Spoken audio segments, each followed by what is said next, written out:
आइए दोस्तों बात करते हैं आज 25 अप्रैल 2020 शनिवार के मुख्य समाचार और टुडे ब्रेकिंग न्यूज के इस वीडियो में जानेंगे दोस्तों अपन आज देश भर की तमाम बड़ी खबरों को। बहुत ही अच्छी काम की और महत्वपूर्ण खबरें हैं, सरकार की तरफ से बड़े ऐलान, बड़ी घोषणाएं हैं। साथ ही दोस्तों चीन से शुरू हुई उस बीमारी के वायरस को लेकर भी, चीनी वायरस को लेकर भी बड़ी खबर आपको बताएंगे एक एक करके सभी तमाम अपडेट्स। बिल्कुल बने रहेगा हमारे साथ इस वीडियो में और एकदम पूरा लास्ट तक जरूर देखिएगा। बिना टाइम वेस्ट किए आपको ले चलते हैं सीधे पहले अपडेट में। तो देख पा रहे दोस्तों की देश में आज से ही रमजान की शुरुआत होने जा रही है और प्रधानमंत्री नरेंद्र मोदी जी ने मुबारकबाद के साथ मांगी यह दुआ। जी हाँ, तो आपको बता दें दोस्तों दिल्ली समेत पूरे देश में रमजान का मुख्य महीना आज से ही शुरू हो चुका है। दिल्ली समेत देश के अलग अलग हिस्सों में कल शाम को रमजान का चांद नजर आ गया और उसके बाद से दोस्तों आज से ही रमजान का त्योहार मुस्लिम भाई लोग मनाने जा रहे हैं और ऐसे में मुस्लिम समुदाय से घरों में ही रहकर इबादत करने की अपील भी की है। पीएम मोदी और उपराष्ट्रपति वेंकैया नायडू ने रमजान की मुबारकबाद भी दी है। तो ऐसे में दोस्तों सभी मुस्लिम भाई लोगों से मेरी भी रिक्वेस्ट है पर्सनली कि प्लीज आप अपने त्योहार को अच्छे से सेलिब्रेट कीजिए, मगर घरों में ही रहकर और सोशल डिस्टेंसिंग बनाए रहकर। बाकी और भी इसके बारे में मैंने आपको डीएलएस न्यूज के ऊपर बहुत सारी बातें बताई हैं। चलिए फिलहाल दोस्तों अपन आगे बढ़ते हैं अगले अपडेट में। तो पीएम नरेंद्र मोदी ने किया स्वामित्व योजना का ऐलान। गाँव में प्रॉपर्टी की मैपिंग ड्रोन के जरिए होगी और इसके अलावा दोस्तों मिलेगा संपत्ति का प्रमाण पत्र। जी हाँ दोस्तों, कल ही पंचायती राज दिवस के मौके पर प्रधानमंत्री नरेंद्र मोदी जी ने पूरे देश की ग्राम पंचायतों के साथ वीडियो कॉन्फ्रेंसिंग के जरिए बातचीत की और ऐसे में आपके घर, मकान, जमीन, जायदाद, संपत्ति को लेकर भी मोदी सरकार ने एक बड़ी घोषणा और बड़ा ऐलान किया, वो आपको बताएंगे। उससे पहले आपको बता दें पीएम मोदी जी ने पंचायती प्रमुखों से बात करने के दौरान ये भी कहा कि ये जो बीमारी है ना, इसने हमारे काम करने का तरीका बदल दिया, हमें आत्मनिर्भर बनना होगा। तो दोस्तों पीएम मोदी ने जो सरपंचों से बातचीत की उसकी 10 बड़ी बातें तो आपको बताएंगे, जिसमें खास पॉइंट ये भी रहा दोस्तों की पीएम मोदी ने लॉन्च की स्वामित्व योजना। बोले कि गाँव ने दिया 2 गज दूरी का मैसेज। अच्छा, इसके अलावा दोस्तों आपको एक और अपडेट बताना चाहूंगा कि पीएम मोदी जी ने कल ही ई ग्राम स्वराज एप्लीकेशन भी लॉन्च किया और एक नया वेब पोर्टल भी लॉन्च किया। इस पोर्टल के जरिए ग्राम पंचायतों की समस्या, उनसे जुड़ी जानकारी एक ही जगह पर मौजूद रहेगी। यहाँ अपने संबोधन में पीएम मोदी ने कहा कि इस बीमारी के संकट ने हमें सबक सिखाया है कि अब हमें आत्मनिर्भर होना जरूरी है। साथ ही जैसा कि मैंने आपको बताया दोस्तों कि मिलेगा संपत्ति का प्रमाण पत्र और स्वामित्व योजना,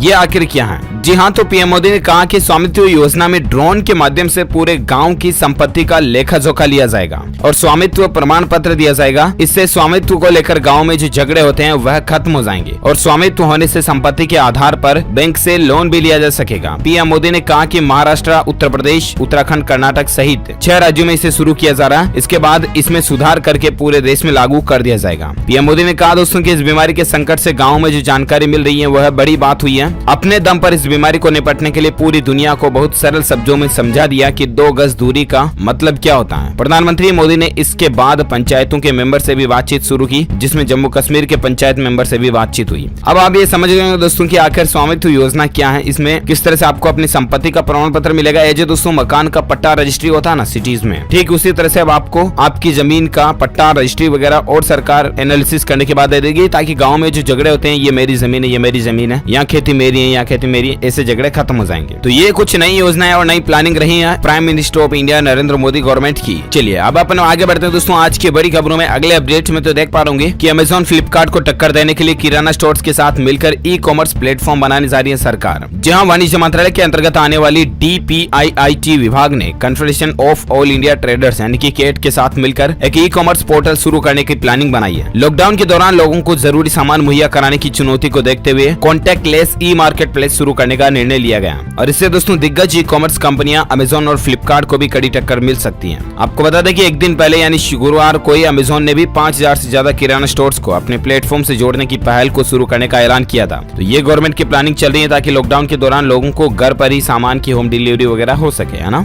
और अगला अपडेट आ रहा है कि पोस्टमैन अब चिट्ठी के साथ कलेक्ट कर सकेंगे इस मरीजों के सैंपल। यूपी सरकार ने एक नई पहल शुरू की है, जहाँ वैसे तो दोस्तों पोस्टमैन घर लेटर्स या कोई पार्सल देने का ही काम करते हैं, राइट, लेकिन अब उत्तर प्रदेश के पोस्टमैन एक और नए रोल में भी नजर आएंगे। यहाँ पोस्टमैन दोस्तों टीबी मरीजों का सैंपल टेस्टिंग लैब तक पहुँचाने का काम भी करेंगे। तो ये खुल उत्तर प्रदेश के अंदर पोस्टमैनों को यूपी गवर्नमेंट की तरफ से, योगी आदित्यनाथ जी की तरफ से दे दी गई है। चलिए साथ ही अगला अपडेट आ रहा है कि लॉकडाउन पर क्या बोले एक्सपर्ट। जी हाँ, सही समय पर सही फैसला लिया गया। हालांकि दोस्तों बड़ी परीक्षा अभी भी बाकी है और इसलिए प्लीज आप लॉकडाउन का जरूर ईमानदारी से पालन करते रहें। जब तक आगे मोदी सरकार का और कोई दिशा निर्देश नहीं आ जाता तब तक जरूर इन नियमों का पालन करें, लॉकडाउन का भी, घरों से बाहर ना निकले। चलिए साथ ही अगला अपडेट आ रहा है कि ऑनलाइन लेनदेन करते समय भूल कर भी न करें ये गलती। SBI ने इसको लेकर सतर्क किया। जी हाँ, आपको बता दें दोस्तों, लगातार बढ़ रहे ऑनलाइन ठगी को देखते हुए भारतीय स्टेट बैंक यानी कि एसबीआई ने अपने ग्राहकों को एक खास मेल भेजकर उन्हें सतर्क किया, अलर्ट किया। बैंक ने ग्राहकों को चेतावनी जारी करके कहा दोस्तों कि किसी भी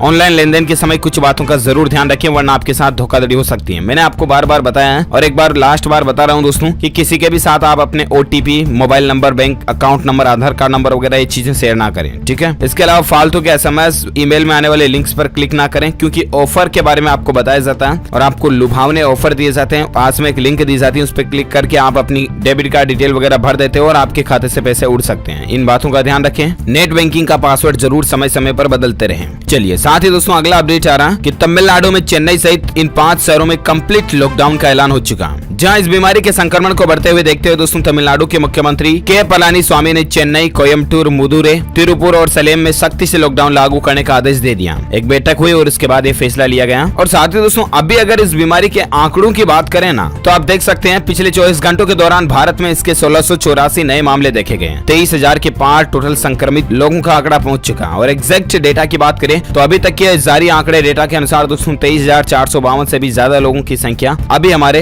देश में हो चुकी है। अलग अलग राज्यों में कुल कितने हैं तो इसकी भी लिस्ट आप यहाँ देख सकते हैं स्क्रीन पर दोस्तों। अंडमान निकोबार में 22 हो चुके हैं, आंध्र प्रदेश में 955, दिल्ली में 2336, गुजरात में 2624 और कुछ लिस्ट देख सकते हैं ज्यादा की मैं बता रहा हूँ आपको। महाराष्ट्र में 6430 हो चुके हैं टोटल संख्या इसकी। मध्य प्रदेश में 1852 है, राजस्थान में भी 1964 है, तमिलनाडु में 1683 है, तेलंगाना में 984, उत्तर प्रदेश में 1604 और पश्चिम बंगाल में 514 चल रही है। चलिए साथ ही अगला अपडेट आ रहा है दोस्तों की एक रिपोर्ट एनालिसिस सर्वे देखिए आप। लॉकडाउन में बदली पढ़ने की आदतें। 1 घंटे से ज्यादा अखबार पढ़ने वाले जो लोग थे ना पहले, उनकी संख्या अब बढ़कर दोस्तों सीधे दोगुने से भी ज्यादा हो चुकी है। क्योंकि लॉकडाउन के दौरान खाली समय है, लोग बाग दिन भर घर पर ही बैठे रहते हैं। कितनी देर मोबाइल से बचेड़ा खाए, कितनी देर फोन चलाए, कितनी देर आखिर टीवी देखे, बोर हो जाते हैं, पक जाते हैं और इसीलिए अखबार पढ़ने बैठ जाते हैं। और ऐसे में दोस्तों एक राष्ट्रीय सर्वेक्षण में ये बात का पता चला है कि विश्वसनीयता के चलते अखबारों से पाठकों का जुड़ाव और भी ज्यादा गहरा हुआ। अखबार पढ़ने वाले लोगों का टाइमिंग जो कि रोज 1 घंटे से ज्यादा पढ़ते हैं, उनकी संख्या जस्ट दोगुनी हो चुकी है। चलिए अगला जो अपडेट आ रहा है दोस्तों, बड़ी खबर आप देख सकते हैं कि क्रेडिट कार्ड होल्डर्स को बैंकों ने दिया बड़ा झटका। अब कम कर पाएंगे अपने कार्ड से खर्च। जी हाँ, क्योंकि दोस्तों देश में अभी ये बीमारी वगैरह का मसला चल रहा है, इकोनॉमी अर्थव्यवस्था को भी झटका लगा और इसी बीच बैंक अपने ग्राहकों के लिए कई सारे रूल्स को बदल रहे हैं, जिसमें दोस्तों स्पेशली क्रेडिट कार्ड की लिमिट वगैरह को हटाना। आप देख सकते हैं कि एक्सिस बैंक के एक कस्टमर ने इकोनॉमिक टाइम्स को बताया दोस्तों कि उनका एक्सिस बैंक विस्तारा कार्ड पर क्रेडिट लिमिट पहले 5 लाख रुपए थी, उसको घटाकर महज अब 50,000 रुपए कर दी गई है। जबकि वे सारा बकाया समय पर चुकाते रहते हैं, तो कई सारे बैंक इस तरह से क्रेडिट कार्ड की लिमिट भी घटा रहे हैं, है ना। और अगला अपडेट आ रहा है दोस्तों कि उत्तर प्रदेश की योगी आदित्यनाथ सरकार ने तय किए इस बीमारी के टेस्ट के दाम, साथ ही कई बड़े ऐलान भी किए उन्होंने। तो दरअसल दोस्तों अब ये प्राइवेट लैब में अगर आप इसकी जांच करवाते हो ना, टेस्टिंग करवाते हो कि ये बीमारी से पॉजिटिव है या नेगेटिव है, तो उसके लिए ICMR यानी कि Indian council medical research organisation जो है उसने एक फिक्स रेट तय की है। अधिकतम 2500 रुपए ले सकते हैं। वहीं 2 चरणों में स्क्रीनिंग के लिए 1500 और सेकंड चरण के लिए पुष्टि के लिए 3000 रुपए की फीस स्वास्थ्य विभाग ने निर्धारित की है निजी लेबोरेटरीज में यानी कि प्राइवेट संस्थाएं जो है ना उनमें। चलिए साथ ही फिलहाल अगला अपडेट आ रहा मौसम समाचार को लेकर देख सकते हैं दोस्तों की संपूर्ण भारत के अगले 24 घंटों के मौसम पूर्वानुमान की अगर बात करें ना, तो दोस्तों अगले 24 घंटों के दौरान गंगेय पश्चिम बंगाल, उत्तरी उड़ीसा, मणिपुर, मिजोरम और त्रिपुरा की कुछ जगहों पर मूसलाधार बारिश होने की उम्मीद है। इसके अलावा पश्चिम बंगाल, सिक्किम, छत्तीसगढ़, तेलंगाना, केरल, दक्षिण आंतरिक और तटीय कर्नाटक के कुछ हिस्सों में हल्की से मध्यम बारिश की संभावना है। साथ ही हिमाचल प्रदेश, उत्तराखंड, पश्चिम उत्तर प्रदेश, उत्तरी और उत्तरी पूर्वी मध्य प्रदेश, तटीय आंध्र प्रदेश, आंतरिक तमिलनाडु और दक्षिण हरियाणा में भी हल्की से मध्यम बारिश हो सकती है। तो दोस्तों ये आज के ताजा मौसम समाचार वेदर न्यूज अलर्ट रहे। और साथ ही नजर डालें अगले अपडेट पर, तो देख पा रहे होंगे कि सोना खरीदने का एक शानदार मौका दोस्तों, बिना पैसा दिए भी आप सोना खरीद सकते हैं अभी। इसके अलावा मेकिंग चार्ज पर आपको 30% तक छूट में भी मिल रही है। जी हाँ, तो दरअसल बात कुछ यूं है ना कि अक्षय तृतीया 26 अप्रैल को अक्षय तृतीया आने जा रही है, आखा तीज जिसे अपन कहते हैं। उस पर दोस्तों कई सारी गोल्ड कंपनियां जो है ना, ज्वेलरी कंपनियां, वो अपने ग्राहकों को ऑफर दे रही है। देख सकते हैं रिलायंस ज्वेल्स का ये ऑफर है। रिलायंस ज्वेल्स ने लॉकडाउन में मेकिंग चार्ज पर भारी छूट दी है। 20% आपको डिस्काउंट मिलेगा ज्वेलरी को बनाने पर, ठीक है। इसके अलावा मालाबार गोल्ड्स एंड डायमंड्स की स्कीम भी है। इन सब के बुकिंग दोस्तों आप ऑनलाइन ही करवा सकते हैं, हालांकि आपको डिलीवरी लॉकडाउन के बाद ही होने वाली है। इसके अलावा गोल्ड की तनिष्क कंपनी की तरफ से भी ऑफर आ रहा है, जहां पर मेकिंग चार्ज में आपको 25% तक का डिस्काउंट ऑफर दिया जा रहा है। पीसी ज्वेलर्स का भी ऑफर है, जहां पर आपको मेकिंग चार्ज में 30% की छूट मिल रही है। अच्छा, वहीं दोस्तों अभी सोने चांदी के रेट की बात करें ना, तो बड़ी खबर आप देख सकते हैं कि उच्चतम स्तर के करीब जा रहा सोने का वायदा भाव और चांदी में भी तेजी देखने को मिली है। जी हाँ, आपको बता दें अभी सोने का रेट जो है ना वो 47,491 रुपए प्रति 10 ग्राम चल रहा है। 400 450 की बढ़ोतरी हुई और उसके बाद सोने का रेट अभी ये चल रहा है। और वहीं चांदी की बात करें तो 42,165 रुपए प्रति किलोग्राम पर चांदी चल रही है। चलिए साथ ही अगला अपडेट आ रहा है पर्सनल फाइनेंस को लेकर बड़ी खबर आप देख सकते हैं। ब्रेकिंग न्यूज है दोस्तों, इरडा ने स्वास्थ्य बीमा कंपनियों को ये निर्देश दिए हैं कि 2 घंटे के अंदर ही इस बीमारी से संबंधित मरीज के इलाज का फैसला किया जाए। ये बीमारी का प्रकोप बढ़ रहा है और इसको देखते हुए दोस्तों बीमा नियामक insurance regulatory and development authority of India यानी कि इरडा ने सभी बीमा धारकों को बड़ी राहत दी है। नियामक ने सभी स्वास्थ्य बीमा कंपनियों को यह आदेश भी दे दिया दोस्तों की कंपनी के पास कैशलेस ट्रीटमेंट के लिए जो प्रस्ताव आए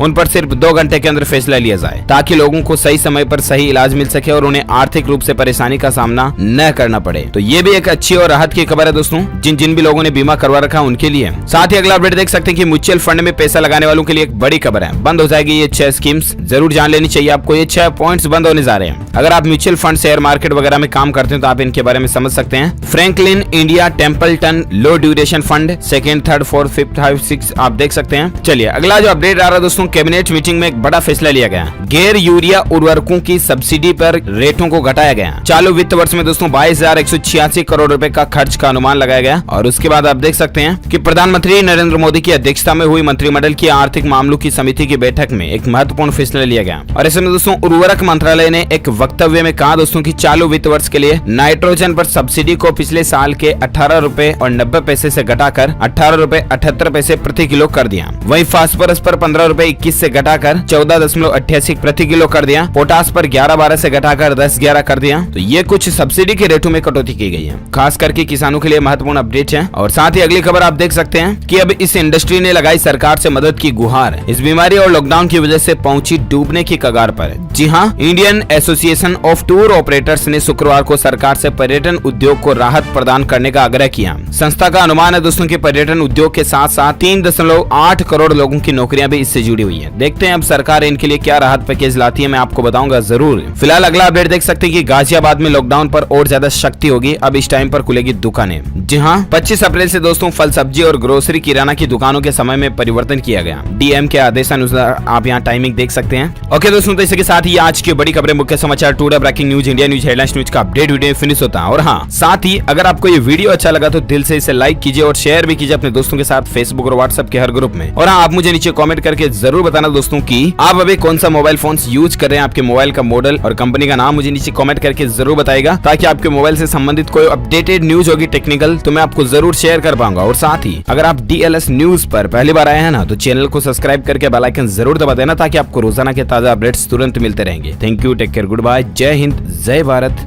वंदे मातरम।